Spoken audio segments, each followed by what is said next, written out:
श्री अमृत संजीवन धन्वन्तरि स्तोत्रम्। नमो नमो विश्व विभावनाय, नमो नमो लोक सुखप्रदाय, नमो नमो विश्व सृजेश्वराय,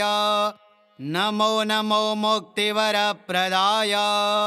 नमो नमस्ते खिल लोकपाय,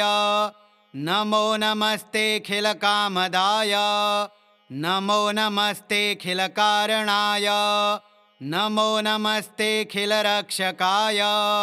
नमो नमस्ते सकलार्तिहर्त्रे, नमो नमस्ते विरुजः प्रकर्त्रे, नमो नमस्ते खिल विश्वधर्त्रे, नमो नमस्ते खिल लोकभर्त्रे।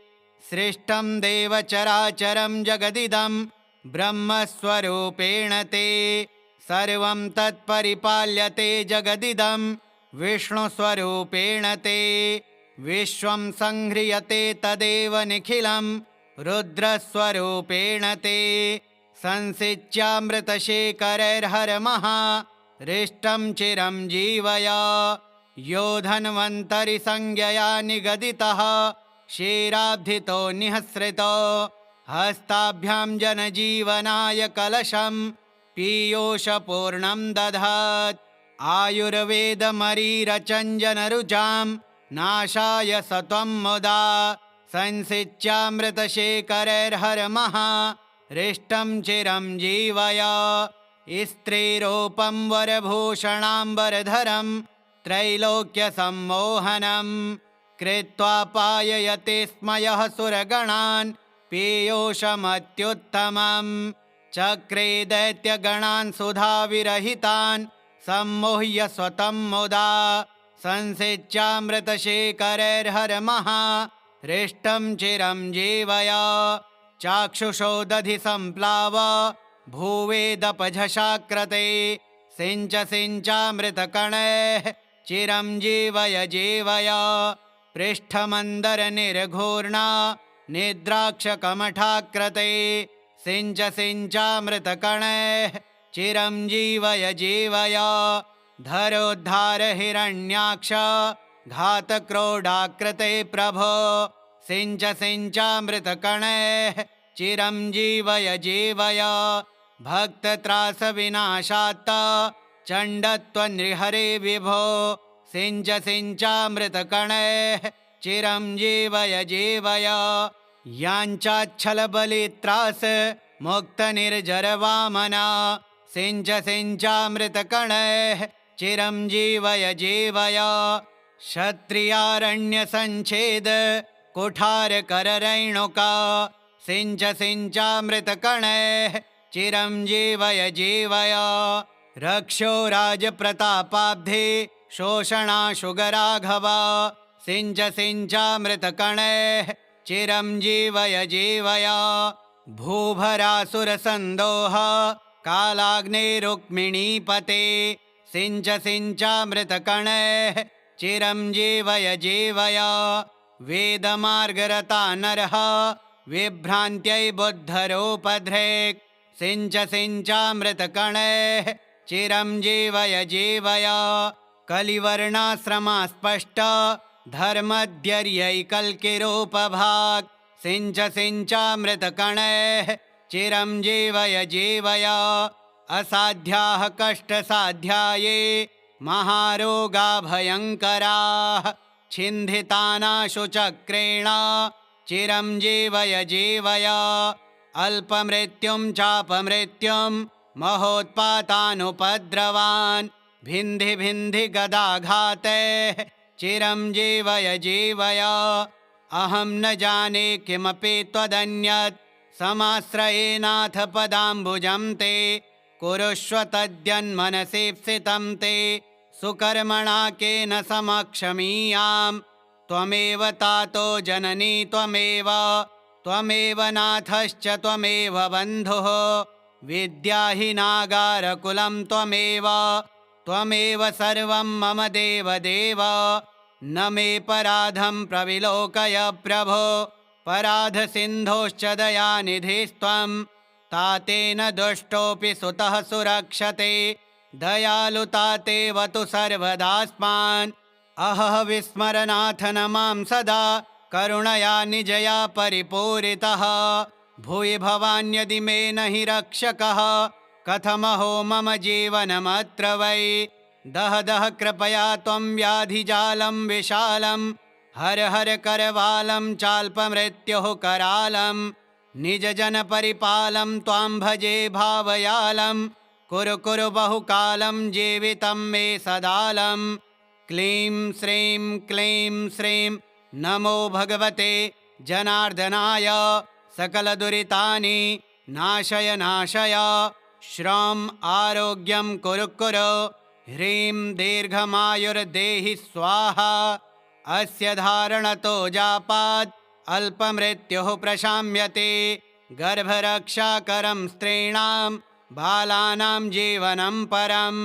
सर्वे रोगाः प्रशाम्यन्ते सर्वा बाधा प्रशाम्यते कुदृष्टिजं भयं नश्येत् तथा प्रेतादिजं भयं नमो नमो विश्वविभावनाय नमो नमो लोकसुखप्रदाय नमो नमो विश्वसृजेश्वराय नमो नमो मुक्तिवरप्रदाय नमो नमस्तेऽखिललोकपाय नमो नमस्तेऽखिलकामदाय नमो नमस्तेऽखिलकारणाय नमो नमस्तेऽखिलरक्षकाय नमो नमस्ते सकलार्तिहर्त्रे नमो नमस्ते विरुजः प्रकर्त्रे नमो नमस्तेऽखिलविश्वधर्त्रे नमो नमस्तेऽखिललोकभर्त्रे सृष्टं देवचराचरं जगदिदं ब्रह्मस्वरूपेण ते सर्वं तत्परिपाल्यते जगदिदं विष्णुस्वरूपेण ते विश्वं संह्रियते तदेव निखिलं रुद्रस्वरूपेण ते संसिच्यामृतशेखरैर्हरमः हृष्टं चिरं जीवय यो धन्वन्तरि संज्ञया निगदितः क्षीराब्धितो निःसृतो हस्ताभ्यां जनजीवनाय कलशं पीयूषपूर्णं दधात् आयुर्वेदमरीरचञ्जनरुचां नाशाय सत्वं मुदा संसिच्यामृतशेखरैर्हरमः हृष्टं चिरं जीवय स्त्रीरूपं वरभूषणाम्बरधरं त्रैलोक्यसम्मोहनं कृत्वा पाययते स्म यः सुरगणान् पीयूषमत्युत्तमं चक्रे दैत्यगणान् सुधाविरहितान् सम्मोह्य स्वतं मुदा संसिच्यामृतशेखरैर्हरमः हृष्टं चिरं जीवय चाक्षुषो दधि सम्प्लाव भूवेदपझशाकृते सिञ्च सिञ्चामृतकणैः चिरं जीवय जीवय पृष्ठमन्दरनिर्घूर्णा निद्राक्षकमठाकृते सिञ्च सिञ्चामृतकणैः चिरं जीवय जीवय धरोद्धार हिरण्याक्ष घातक्रोडाकृते प्रभो सिञ्च सिञ्चामृतकणैः चिरं जीवय जीवय भक्तत्रासविनाशात्त चण्डत्वनृहरे विभो सिञ्च सिञ्चामृतकणैः चिरं जीवय जीवय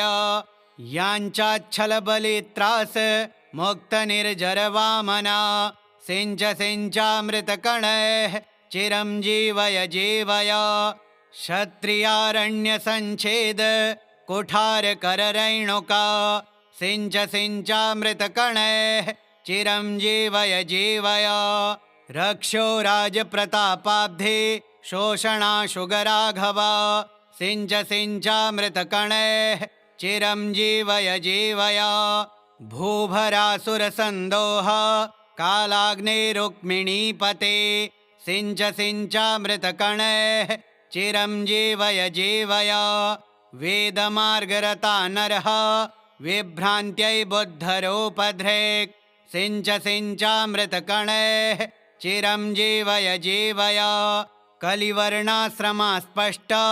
धर्मध्यर्यैकल्किरूपभाक् सिञ्च सिञ्चामृतकणैः चिरं जीवय जीवय असाध्याः कष्टसाध्याये महारोगा भयङ्कराः छिन्धितानाशु चक्रेण चिरं जीवय जीवय अल्पमृत्युं चापमृत्युं महोत्पातानुपद्रवान् भिन्धि भिन्धि गदाघातैः चिरं जीवय जीवय अहं न जाने किमपि त्वदन्यत् समाश्रयेनाथ पदाम्बुजं ते कुरुष्व तद्यन्मनसीप्सितं ते सुकर्मणा केन समक्षमीयाम् त्वमेव तातो जननी त्वमेव नाथश्च त्वमेव बन्धुः विद्याहीनागारकुलं त्वमेव सर्वं मम देवदेव न मे पराधं प्रविलोकय प्रभो पराधसिन्धोश्च दयानिधिस्त्वं तातेन दुष्टोऽपि सुतः सुरक्षते दयालुतातेव तु सर्वदास्मान् अहः विस्मरनाथ न मां सदा करुणया निजया परिपूरितः भूय भवान्यदि मे न हि रक्षकः कथमहो मम जीवनमत्र वै दह दह कृपया त्वं व्याधिजालं विशालं हर हर करवालं चाल्पमृत्युः करालं निजजनपरिपालं त्वां भजे भावयालं कुरु कुरु बहुकालं जीवितं मे सदालं क्लीं श्रीं नमो भगवते जनार्दनाय सकलदुरितानि नाशय श्रम आरोग्यं कुरु कुरु ह्रीं दीर्घमायुर्देहि स्वाहा अस्य धारणतो जापात् अल्पमृत्युः प्रशाम्यते गर्भरक्षाकरं स्त्रीणां बालानां जीवनं परं सर्वे रोगाः प्रशाम्यन्ते सर्वा बाधा प्रशाम्यते कुदृष्टिजं भयं नश्येत् तथा प्रेतादिजं भयं नमो नमो विश्वविभावनाय नमो नमो लोकसुखप्रदाय नमो नमो विश्वसृजेश्वराय नमो नमो मुक्तिवरप्रदाय नमो नमस्तेऽखिललोकपाय नमो नमस्तेऽखिलकामदाय नमो नमस्तेऽखिलकारणाय नमो नमस्तेऽखिलरक्षकाय नमो नमस्ते सकलार्तिहर्त्रे नमो नमस्ते विरुजः प्रकर्त्रे नमो नमस्तेऽखिलविश्वधर्त्रे नमो नमस्तेऽखिललोकभर्त्रे सृष्टं देवचराचरं जगदिदं ब्रह्मस्वरूपेण ते सर्वं तत्परिपाल्यते जगदिदं विष्णुस्वरूपेण ते विश्वं संह्रियते तदेव निखिलं रुद्रस्वरूपेण ते संसिच्यामृतशेखरैर्हरमः हृष्टं चिरं जीवय यो धन्वन्तरि संज्ञया निगदितः क्षीराब्धितो निःसृतो हस्ताभ्यां जनजीवनाय कलशं पीयूषपूर्णं दधात् आयुर्वेदमरीरचञ्जनरुचां नाशाय सत्वं मुदा संसिच्यामृतशेखरैर्हरमः हृष्टं चिरं जीवय स्त्रीरूपं वरभूषणाम्बरधरं त्रैलोक्यसम्मोहनं कृत्वा पाययते स्म यः सुरगणान् पीयूषमत्युत्तमं चक्रे दैत्यगणान् सुधाविरहितान् सम्मोह्य स्वतं मुदा संसिच्यामृतशेखरैर्हरमः हृष्टं चिरं जीवय चाक्षुषो दधि सम्प्लाव भूवेदपझशाकृते सिञ्च सिञ्चामृतकणैः चिरं जीवय जीवय पृष्ठमन्दरनिर्घूर्णा निद्राक्षकमठाकृते सिञ्च सिञ्चामृतकणैः चिरं जीवय जीवय धरोद्धार हिरण्याक्ष घातक्रोडाकृते प्रभो सिञ्च सिञ्चामृतकणैः चिरं जीवय जीवय भक्तत्रासविनाशात्त चण्डत्वनृहरे विभो सिञ्च सिञ्चामृतकणैः चिरं जीवय जीवय याञ्चाच्छलबलित्रास मुक्तनिर्जरवामना सिञ्च सिञ्चामृतकणैः चिरं जीवय जीवय क्षत्रियारण्यसञ्छेद कुठारकररैणुका सिञ्च सिञ्चामृतकणैः चिरं जीवय जीवय रक्षो राजप्रतापाब्धे शोषणाशुगराघव सिञ्च सिञ्चामृतकणैः चिरं जीवय जीवय भूभरासुरसन्दोह कालाग्नेरुक्मिणीपते सिञ्च सिञ्चामृतकणैः चिरं जीवय जीवय वेदमार्गरता नरः विभ्रान्त्यै बुद्धरूपधृक् सिञ्च सिञ्चामृतकणैः चिरं जीवय जीवय कलिवर्णाश्रमा स्पष्ट धर्मध्यर्यैकल्किरूपभाक् सिञ्च सिञ्चामृतकणैः चिरं जीवय जीवय असाध्याः कष्टसाध्याये महारोगा भयङ्कराः छिन्धितानाशु चक्रेण चिरं जीवय जीवय अल्पमृत्युं चापमृत्युं महोत्पातानुपद्रवान् भिन्धि भिन्धि गदाघातैः चिरं जीवय जीवय अहं न जाने किमपि त्वदन्यत् समाश्रयेनाथ पदाम्बुजं ते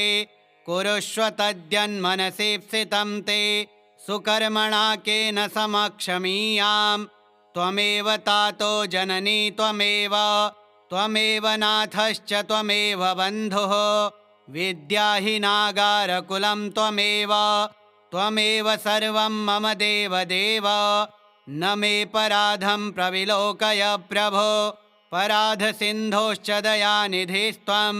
तातेन दुष्टोऽपि सुतः सुरक्षते दयालुतातेव तु सर्वदास्मान् अहः विस्मरनाथ न मां सदा करुणया निजया परिपूरितः भूय भवान्यदि मे न हि रक्षकः कथमहो मम जीवनमत्र वै दह दह कृपया त्वं व्याधिजालं विशालं हर हर करवालं चाल्पमृत्युः करालं निजजनपरिपालं त्वां भजे भावयालं कुरु कुरु बहुकालं जीवितं मे सदालं क्लीं श्रीं नमो भगवते जनार्दनाय सकलदुरितानि नाशय श्रम आरोग्यं कुरु कुरु ह्रीं दीर्घमायुर्देहि स्वाहा अस्य धारणतो जापात् अल्पमृत्युः प्रशाम्यते गर्भरक्षाकरं स्त्रीणां बालानां जीवनं परं सर्वे रोगाः प्रशाम्यन्ते सर्वा बाधा प्रशाम्यते कुदृष्टिजं भयं नश्येत् तथा प्रेतादिजं भयं नमो नमो विश्वविभावनाय नमो नमो लोकसुखप्रदाय नमो नमो विश्वसृजेश्वराय नमो नमो मुक्तिवरप्रदाय नमो नमस्तेऽखिललोकपाय नमो नमस्तेऽखिलकामदाय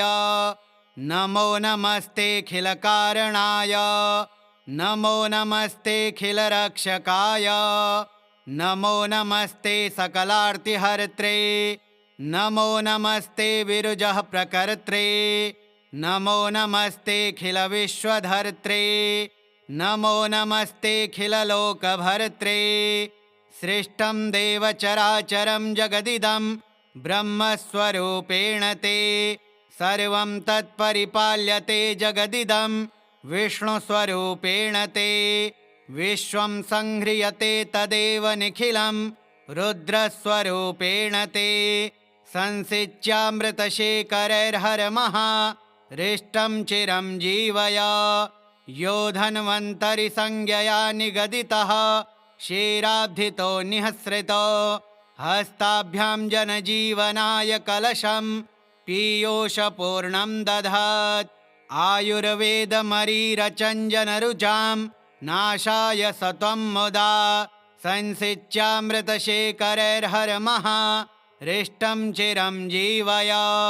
स्त्रीरूपं वरभूषणाम्बरधरं त्रैलोक्यसम्मोहनं कृत्वा पाययति स्म यः सुरगणान् पीयूषमत्युत्तमं चक्रे दैत्यगणान् सुधाविरहितान् सम्मोह्य स्वतं मुदा संसिच्यामृतशेखरैर्हरमः हृष्टं चिरं जीवय चाक्षुषो दधि सम्प्लाव भूवेदपझशाकृते सिञ्च सिञ्चामृतकणैः चिरं जीवय जीवय पृष्ठमन्दरनिर्घूर्णा निद्राक्षकमठाकृते सिञ्च सिञ्चामृतकणैः चिरं जीवय जीवय धरोद्धार हिरण्याक्ष घातक्रोडाकृते प्रभो सिञ्च सिञ्चामृतकणैः चिरं जीवय जीवय भक्तत्रासविनाशात्त चण्डत्वनृहरे विभो सिञ्च सिञ्चामृतकणैः चिरं जीवय जीवय याञ्चाच्छलबलित्रास मुक्तनिर्जरवामना सिञ्च सिञ्चामृतकणैः चिरं जीवय जीवय क्षत्रियारण्यसञ्छेद कुठारकररैणुका सिञ्च सिञ्चामृतकणैः चिरं जीवय जीवय रक्षो राजप्रतापाब्धे शोषणाशुगराघव सिञ्च सिञ्चामृतकणैः चिरं जीवय जीवय भूभरासुरसन्दोह कालाग्नेरुक्मिणीपते सिञ्च सिञ्चामृतकणैः चिरं जीवय जीवय वेदमार्गरता नरः विभ्रान्त्यै बुद्धरूपधृक् सिञ्च सिञ्चामृतकणैः चिरं जीवय जीवय कलिवर्णाश्रमास्पष्ट धर्मध्यर्यैकल्किरूपभाक् सिञ्च सिञ्चामृतकणैः चिरं जीवय जीवय असाध्याः कष्टसाध्याये महारोगा भयङ्कराः छिन्धितानाशु चक्रेण चिरं जीवय जीवय अल्पमृत्युं चापमृत्युं महोत्पातानुपद्रवान् भिन्धि भिन्धि गदाघातैः चिरं जीवय जीवय अहं न जाने किमपि त्वदन्यत् समाश्रयेनाथ पदाम्बुजं ते कुरुष्व तद्यन्मनसीप्सितं ते सुकर्मणा केन समक्षमीयाम् त्वमेव तातो जननी त्वमेव नाथश्च त्वमेव बन्धुः विद्याहीनागारकुलं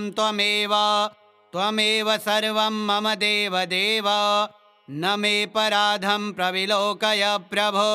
पराधसिन्धोश्च दयानिधिस्त्वं तातेन दुष्टोऽपि सुतः सुरक्षते दयालुतातेवतु सर्वदास्मान् अहः विस्मरनाथ न मां सदा करुणया निजया परिपूरितः भूय भवान्यदि मे न हि रक्षकः कथमहो मम जीवनमत्र वै दह दह कृपया त्वं व्याधिजालं विशालं हर हर करवालं चाल्पमृत्युः करालं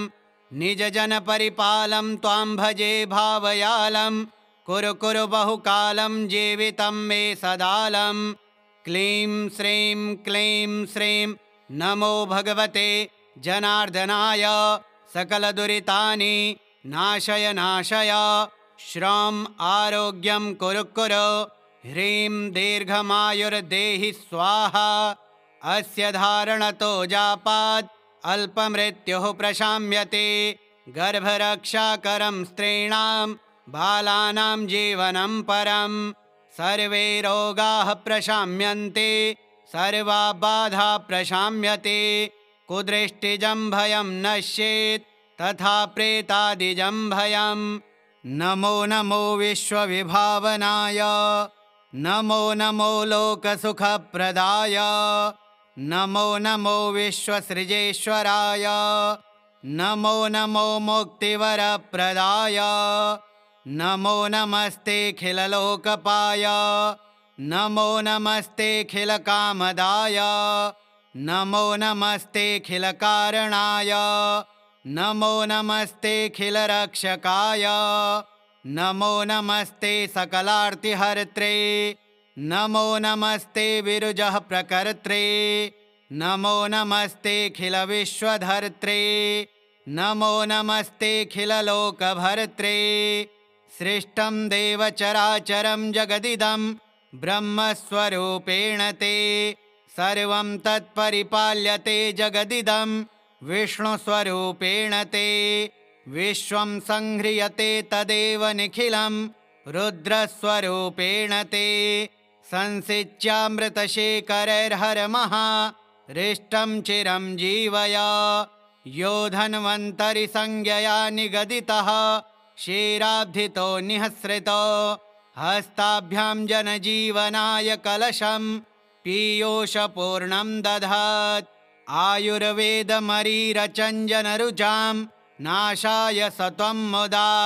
संसिच्यामृतशेखरैर्हरमः हृष्टं चिरं जीवय स्त्रीरूपं वरभूषणाम्बरधरं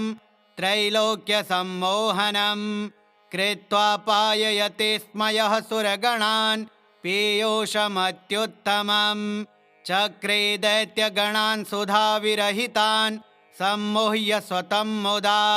संसिच्यामृतशेखरैर्हरमः हृष्टं चिरं जीवय चाक्षुषो दधि सम्प्लाव भूवेदपझशाकृते सिञ्च सिञ्चामृतकणैः चिरं जीवय जीवय पृष्ठमन्दरनिर्घूर्णा निद्राक्षकमठाकृते सिञ्च सिञ्चामृतकणैः चिरं जीवय जीवय धरोद्धार हिरण्याक्ष घातक्रोडाकृते प्रभो सिञ्च सिञ्चामृतकणैः चिरं जीवय जीवय भक्तत्रासविनाशात्त चण्डत्वनृहरे विभो सिञ्च सिञ्चामृतकणैः चिरं जीवय जीवय याञ्चाच्छलबलित्रास मुक्तनिर्जरवामना सिञ्च सिञ्चामृतकणैः चिरं जीवय जीवय क्षत्रियारण्यसञ्छेद कुठारकररैणुका सिञ्च सिञ्चामृतकणैः चिरं जीवय जीवय रक्षो राजप्रतापाब्धे शोषणाशुगराघव सिञ्च सिञ्चामृतकणैः चिरं जीवय जीवय भूभरासुरसन्दोह कालाग्निरुक्मिणीपते सिञ्च सिञ्चामृतकणैः चिरं जीवय जीवय वेदमार्गरता नरः विभ्रान्त्यै बुद्धरूपधृक् सिञ्च सिञ्चामृतकणैः चिरं जीवय जीवय कलिवर्णाश्रमास्पष्ट धर्मध्यर्यैकल्किरूपभाक् सिञ्च सिञ्चामृतकणैः चिरं जीवय जीवय असाध्याः कष्टसाध्याये महारोगा भयङ्कराः छिन्धितानाशु चक्रेण चिरं जीवय जीवय अल्पमृत्युं चापमृत्युं महोत्पातानुपद्रवान् भिन्धि भिन्धि गदाघातैः चिरं जीवय जीवय अहं न जाने किमपि त्वदन्यत् समाश्रयेनाथ पदाम्बुजं ते कुरुष्व तद्यन्मनसीप्सितं ते सुकर्मणा केन समक्षमीयां त्वमेव तातो जननी त्वमेव नाथश्च त्वमेव बन्धुः विद्याहीनागारकुलं त्वमेव सर्वं मम देवदेव न मे पराधं प्रविलोकय प्रभो पराधसिन्धोश्च दयानिधिस्त्वं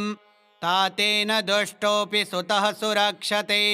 दयालुतातेवतु सर्वदास्मान् अहः विस्मरनाथ न मां सदा करुणया निजया परिपूरितः भूय भवान्यदि मे न हि रक्षकः कथमहो मम जीवनमत्र वै दह दह कृपया त्वं व्याधिजालं विशालं हर हर करवालं चाल्पमृत्युः करालं निजजनपरिपालं त्वां भजे भावयालं कुरु कुरु बहुकालं जीवितं मे सदालं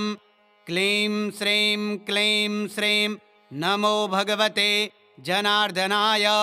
सकलदुरितानि नाशय नाशय। श्रम आरोग्यं कुरु कुरु। ह्रीं दीर्घमायुर्देहि स्वाहा। अस्य धारणतो जापात् अल्पमृत्युः प्रशाम्यते। गर्भरक्षाकरं स्त्रीणां बालानां जीवनं परं। सर्वे रोगाः प्रशाम्यन्ते सर्वा बाधा प्रशाम्यते। कुदृष्टिजं भयं नश्येत् तथा प्रेतादिजं भयम्।